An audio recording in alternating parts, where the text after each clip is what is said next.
Alright, what's up everybody, it's Kami and we're back with another Dragon Ball Super episode review. This is episode 80, Awaken Your Sleeping Spirit, Son Gohan's Fight. So, immediately off the bat, it starts with Gohan jumping into the ring and stuff, and he's like, alright, I'm gonna fight. I gotta show everybody that, I still can fight, and I still have this fighting capability, and that I'm not gonna be completely useless. So I was kind of excited about that, and just him kind of being a little more, I guess, serious. And it's not to say he hasn't been serious with anything, but to see that Gohan really wants to improve, and he's really striving, I guess, to be strong and be useful in this tournament arc, and he doesn't want to disappoint Goku. I mean, realistically, it's like he has this standard to meet just from his dad, considering Goku has seen Gohan do so many great things and do all this crazy shit since he was a little kid when they had the first fight with Raditz and stuff, and Gohan had the headbutt and stuff. Since that moment, he's always had this expectation of Gohan doing wonderful things, so Gohan doesn't want to disappoint.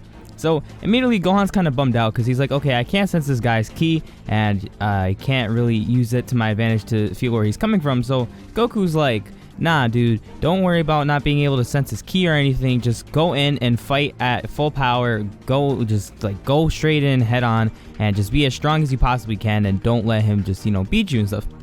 So Gohan's like, alright, I'll take that advice, and the fight starts, and they're kind of just, moving around and stuff, and they're kind of giving each other a bunch of hits. And then, out of nowhere, the guy that Gohan's fighting, which is Lavender from Universe 9, he's one of the other wolf guys, he's the yellow one, he just, hits Gohan in the face with this really nasty poison, and his poison power kind of reminded me of Magellan from One Piece, which was the guy from Impel Down, so he's like this big jail guy that has poison powers, so kind of similar. So he poisons Gohan's eyes and immediately blinds him, and after that he wraps his hands around his poison, and Gohan's like, shit, I can't see, and he starts beating the hell out of Gohan, and he's punching him, and every single time he punches him, he explains that the poison will start to grow stronger and stronger within Gohan's body, and it'll eventually start to spread quicker the more he gets hit. So Gohan's like, shit, and he gets knocked down, and Gohan immediately loses his sight. So he can't see his opponent anymore, so Gohan's like, alright, if I can't see my opponent, I gotta hear him. So Gohan starts using his senses, and he starts listening to this guy Lavender's footsteps so that he can track him in the match. So this is really cool, because Gohan actually gets pretty cocky during this part, and he's like, alright, well, bring it, because Lavender's like, okay, I'm gonna kick your ass and stuff, and Gohan gives him this smirk and shit, and he can't see, right? He has his eyes blinded by this poison, so his eyes are shut the entire time because he can't see. So Gohan was being cocky as hell, and it was that classic, just Super Boo Gohan, where he's like, fight you, I want to kill you, and he gives him that stare down and stuff. It was that classic, just cocky, straight up, I'm gonna beat the shit out of you, Gohan, when he fights Cell and stuff, and he gets all cocky after Super Saiyan 2 and shit. It was great. It was great. So that was beautiful to see, and what ends up happening is the guy starts flying around, and Gohan can't hear him anymore, so Gohan's like, alright, because he was hearing his footsteps, and he was blocking all of his hits and punching and beating the shit out of Lavender. So Lavender's like, alright, if he can't, or if he's using his senses to hear me, then I'll just fly, and then he can't sense me. And Gohan's like, nah, B. So what Gohan does is he powers up to Super Saiyan, and everybody's like, holy shit, and Zeno and the other Zeno, the future Zeno, are like, oh wow, it's pretty, it's really shiny. And I thought this was kind of cool that they just, give their little commentary and stuff on the sidelines while they're watching these tournament fights. It's really funny to me, and just cool to see that the Zenos are just so happy about this, and they're so excited. So they're freaking out over Super Saiyan looking really cool, and everybody's like, oh, it's just a transformation. They can raise their power levels and hide their power levels, and have this transformation to raise their strength and have more energy. So that was their explanation of it, and then everybody's just like, okay, we understand Super Saiyan now. So Gohan ends up using his Super Saiyan to reflect his ki and bounce it off of Lavender so he can sense where he is. So at this point, Gohan is just speed blitzing Lavender, and they're just throwing hands at each other, and he's getting punched left and right, left and right, left and right. And Whis is paying attention to it, and the Supreme Kai points out, he's like, hey, Gohan's using it, he's using Super Saiyan's, abilities to the max, and he's pushing off his aura and his ki so much that he can reflect it off of Lavender to feel where he's moving. And he's like, Whis is like, yeah, it's pretty much like a radar, but Whis and Beerus both noticed that this was a double-edged sword, because the fact that Gohan started using his Super Saiyan form, it's spreading out more of his energy so that he can track down Lavender, but the problem was he was poisoned, so in using Super Saiyan, it actually ended up speeding up the poisoning process, and after a couple hits, Gohan just drops into the ground, and he's like, shit, I can't move. And it was the poison spreading really quick, and Lavender's like, oh, I'm still gonna get you, but Gohan still has a little bit of fighting strength left, so Lavender starts shooting Ki Blast, and he starts shooting this poison fog at him. He's shooting more of the poison at him, and Gohan's just getting hit left and right, left and right, left and right, until Lavender's sitting there laughing through a fog cloud of poison. And Gohan comes out of nowhere, flies in, and he's like, "Nah, B," and he punches him in the face, and they have like a little exchange of hits and stuff, and it ends up happening with the fight ends with Gohan grabbing Lavender from behind. He just kind of like holds his arms under his arms, holds them back or whatever, and he just flies up to the sky and then drops Lavender with him. So they both hit the ground. They like break the whole arena, and then him and Lavender are both knocked out. So the Great Priest is just like, okay, it's a draw between the two universes, and they're like, shit, whatever, okay. So Goku comes down and he gives a sense of being Gohan. You know, he's like, good job fighting, I'm proud of you and all that. You know, just really nice. Really good to see this interaction from Goku and Gohan. It's nice to see that Goku's still very supportive of Gohan, and he's proud because Goku the entire time during the fight was like, you know, because at first when he got poisoned, the Supreme Kai wanted to give Gohan a senzu bean, and Goku's like, no, it's better that he's fighting with this restriction so that he can heighten his senses and get back into the fighting spirit, since he hasn't fought in a long time. So Goku is just like that from the very beginning, and then to see him come back down after the fight and give Gohan a senzu bean just to see that, you know, that he's improved and he's warming up and stuff, he's like, you know, very happy about it. So that was pretty cool. So after this,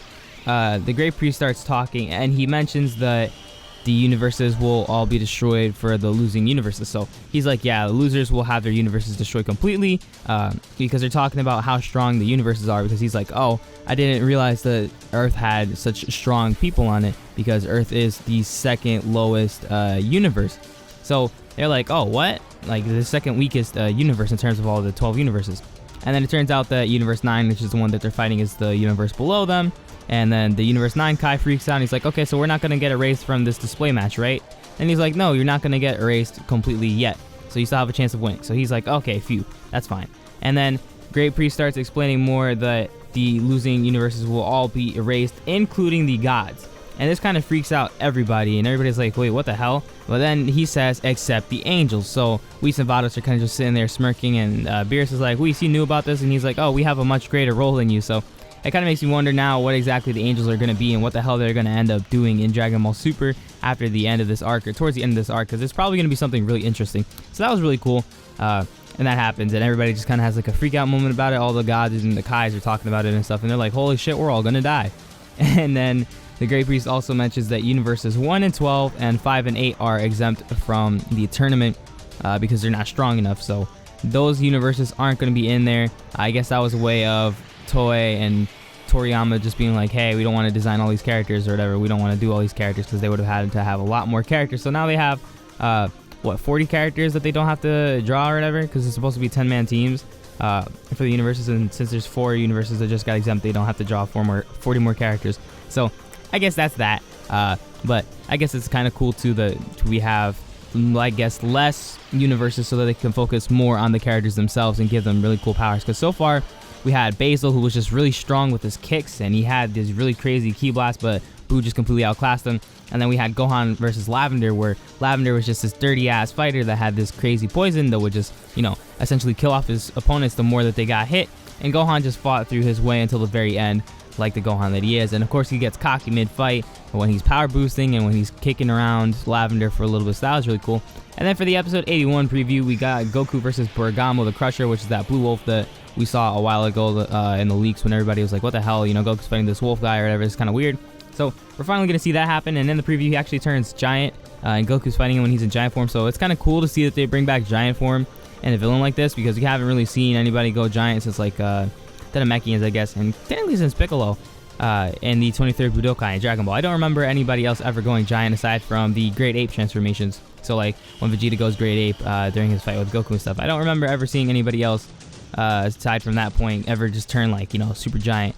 And, you know, I wouldn't count Cell before he gets blown up, before he self-destructs as like a thing, because he was big, but he's not like giant where, you know, Piccolo in the 23rd Budokai was huge, and Vegeta was literally a giant ape that was just like destroying everything. So it's cool to see that a giant is back in the series, because I always did love seeing these giant opponents fight Goku. It's always been a really cool thing, and it's always been Goku. So Goku gets to fight another giant guy. That's gonna be cool. But overall, this episode was really exciting, really good action, just jumping right into the tournament, giving you that exciting stuff, giving you some really good Gohan moments that are just kind of a throwback to how it used to be with his cockiness and stuff, and it really gave me that Super Boo vibe where he's all, you know, fight you, know I'm going to kill you. And it was really cool, really good episode overall. I loved it, really fun like always. If you guys aren't caught up to Dragon Ball Super and you just happen to stumble upon this video and, you know, you listen to the whole thing, or you haven't started Dragon Ball Super but you've seen Z and stuff, I strongly recommend, you know, catching up to Super. It's really fun. This tournament arc has just been amazing. I've been loving it. It's been so exciting, so much fun. I mean, I can't stress that enough. It's just been fun, and that's what Dragon Ball and, you know, anime and games and all that stuff should always be about. It should always be about the fun, because that's why we sit down and we watch these things and we play these games just to have fun. So I've been having a lot of fun with this arc.